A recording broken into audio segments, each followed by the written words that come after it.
ನನ್ನ ಎಲ್ಲ ಮಿತ್ರರಿಗೂ ಶತ್ರುಗಳಿಗೂ ನನ್ನ ಹೃದಯಪೂರ್ವಕವಾದ ನಮಸ್ಕಾರಗಳು.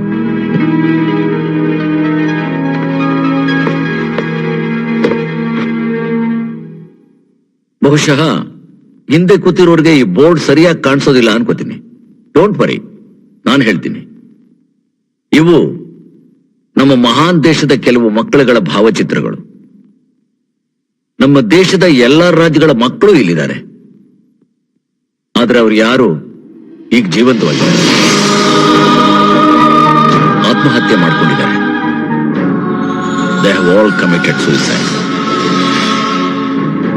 ಯಾಕೆ ಆತ್ಮಹತ್ಯೆ ಮಾಡ್ಕೊಂಡ್ರು ಅಂದ್ರೆ ಅವ್ರಿಗೆಲ್ಲ ಪರೀಕ್ಷೆನಲ್ಲಿ ಕಡಿಮೆ ಮಾರ್ಕ್ಸ್ ಬಂದಿತ್ತು. ಬಹುಶಃ ಮಕ್ಕಳಿಗೆಲ್ಲ ನನ್ನ ಮಿತ್ರ ಶ್ರೀನಿವಾಸ್ ಮೂರ್ತಿ ತರ ಪಾಲಕರಿದ್ರು ಅಂತ ಕಾಣಿಸುತ್ತೆ. ಪ್ರತಿ ತಂದೆ ತಾಯಿನೂ ತಮ್ಮ ಮಕ್ಕಳು ಮಾರ್ಕ್ಸ್ ತೆಗಿಬೇಕು ಅಂತ ಬಯಸ್ತಾರೆ. ಅತಿ ಹೆಚ್ಚು ಮಾರ್ಕ್ಸ್ ಎಲ್ಲ ಪರೀಕ್ಷೆನಲ್ಲೂ. ಅದಕ್ಕೋಸ್ಕರ ಅವ್ರು ಯಾವ ಮಟ್ಟಕ್ಕೆ ಬೇಕಾದ್ರೂ ಹೋಗ್ತಾರೆ. ಮಕ್ಕಳು ಹಗಲು ರಾತ್ರಿ ಓದಬೇಕು. ಪರೀಕ್ಷೆಗೆ ಇನ್ನೂ 2 ತಿಂಗಳು ಇರಬೇಕಾದ್ರೇನೆ ಅವ್ರ ಕಡವಾಣ ಹಾಕ್ತಾರೆ. ಆಟ ಇಲ್ಲ, ಟಿವಿ ಇಲ್ಲ, ನಿದ್ರೆ ಇಲ್ಲ. ಪರೀಕ್ಷೆ ದಿನ ಬಂತು ಅಂತಂದ್ರೆ ಒಂದೇ ಒಂದು ಮಾತಿನಿಂದ ಮಕ್ಕಳನ್ನ ಹೆದರಿಸ್ತಾರೆ. ನೀನ್ ಪರೀಕ್ಷೆನಲ್ಲಿ 100 ಮಾರ್ಕ್ಸ್ ತಗೊಳ್ಳಿಲ್ಲ, ನಿನ್ನ ಕೊಂದು ಹಾಕ್ಬಿಡ್ತೀನಿ ಅಂತ. ತಾಯಿಯ ಮಡಿಲಿನ ಬೆಚ್ಚಿಗೆನ ಕಾವು ಬಯಸೋ ಮಕ್ಕಳನ್ನ ಒಂದೇ ಸಲ ಬೆಚ್ಚಿ ಬೀಳಿಸುವಂತ ವಾಕ್ಯ ಅದು. ನಾನು ನಿನ್ನ ಕೊಂದು ಹಾಕ್ಬಿಡ್ತೀನಿ ಅಂತ ಹೇಳೋದು. ಆ ಮಕ್ಕಳು ಎಕ್ಸಾಮ್ ಹಾಲಿಗೆ ಬರ್ತಾರೆ. ತಲೆಯಲ್ಲಿ ಸ್ವಲ್ಪ ಜ್ಞಾನ, ಎದೆ ತುಂಬಾ ಭಯ. ಯಾವಾಗ ರಿಸಲ್ಟ್ ಬರುತ್ತೋ, ಯಾವಾಗ ಕಡಿಮೆ ಮಾರ್ಕ್ಸ್ ಬರುತ್ತೋ ಅಂತ ಗಾಬರಿ ಬೀಳ್ತಾರೆ.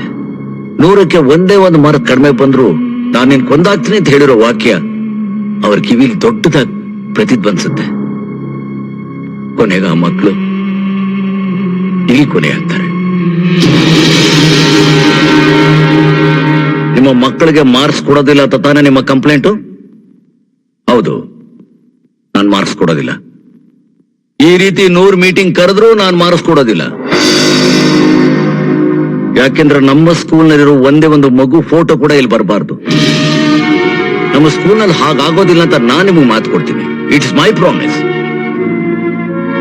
ಒಬ್ಬ ತಂದೆ ತಾಯಿಗೆ ಬೇಕಾಗಿರುವಷ್ಟು ಮಾರ್ಕ್ಸ್ ಯಾವುದೋ ಒಂದು ಮಗುಗೂ ಬೇಕಾಗಿರಲ್ಲ. ಆ ಹಸಿರೋದು ಅಪ್ಪ ಅಮ್ಮನಿಗೆ ಮಾತ್ರ. ನನ್ನ ಮಗ ಸ್ಕೂಲ್ಗೆ ಬೆಸ್ಟ್ ಅಂತ ಅಕ್ಕಪಕ್ಕದವ್ರ ಹತ್ರ ಜಂಬ ಕೊಚ್ಕೋಬೇಕು ನೋಡಿ.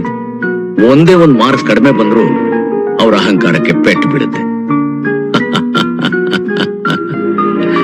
ನನ್ನ ಮಾತಿನಿಂದ ನಿಮಗೆ ಬೇಜಾರಾಗಿರ್ಬಹುದು, ನನಗ್ ಗೊತ್ತು. ಆದ್ರೆ ನಂದೊಂದು ರಿಕ್ವೆಸ್ಟ್. ನಿಮ್ಮ ಮಗು ಸ್ಕೂಲ್ನಲ್ಲಿ ತಗೊಳ್ಳೋ ಮಾರ್ಕ್ಸ್ಗಿಂತ ಎಷ್ಟೋ ಬೆಲೆ ಬಾಳೋವಂಥದ್ದು, ಬೆಲೆನೇ ಕಟ್ಟಕ್ಕೆ ಆಗದೆ ಇರುವಂಥದ್ದು. ಇದನ್ನ ನೀವು ಅರ್ಥ ಮಾಡ್ಕೊಂಡ್ರೆ ಸಾಕು. ನನ್ನ ಸ್ಟೂಡೆಂಟ್ಸ್ಗೆ ನಾನು ಹೋಮ್ವರ್ಕ್ ಕೊಡೋದಿಲ್ಲ ಅಂತ ನಿಮ್ಮ 2ನೇ ಕಂಪ್ಲೇಂಟ್. ಅದನ್ನ ಒಂದು ಸರಳ ಲೆಕ್ಕಾಚಾರದ ಮೂಲಕ ನಾನು ನಿಮ್ಗೆ ವಿವರಿಸ್ತೀನಿ. ದಿನದ 24 ಗಂಟೆನಲ್ಲಿ ಒಂದು ಮಗು 10 ಗಂಟೆ ನಿದ್ರೆ ಮಾಡುತ್ತೆ. ಇನ್ನು 8 ಗಂಟೆನ ಸ್ಕೂಲ್ನಲ್ಲಿ ಕಳೆಯುತ್ತೆ. ಇನ್ನು ಉಳಿದಿರೋ 6 ಗಂಟೆನ ಅದು ಮಗು ಆಗೋದಕ್ಕೆ ಬಿಡಿ, ಅನುಭವಿಸ್ಲಿ. ಬಾಲ್ಯ ಅನ್ನೋದು ಮತ್ತೆ ಬರೋದಿಲ್ಲ. ಫ್ರೆಂಡ್ಸ್ ಜೊತೆ ಆಟ ಆಡ್ಲಿ, ಟಿವಿ ನೋಡ್ಲಿ, ಅಣ್ಣನೋ ತಂಗಿನೋ ಅವ್ರ ಜೊತೆ ಕಿತ್ತಾಡ್ಲಿ, ನಾಯಿ ಮರಿ ಜೊತೆ ಆಟ ಆಡ್ಲಿ. ಬಾಲ್ಯದಿಂದ ಪ್ರಾಯದವರೆಗೂ ಹಂತ ಹಂತವಾಗಿ ಬೆಳೆಯೋದಕ್ಕೆ ಬಿಡಿ.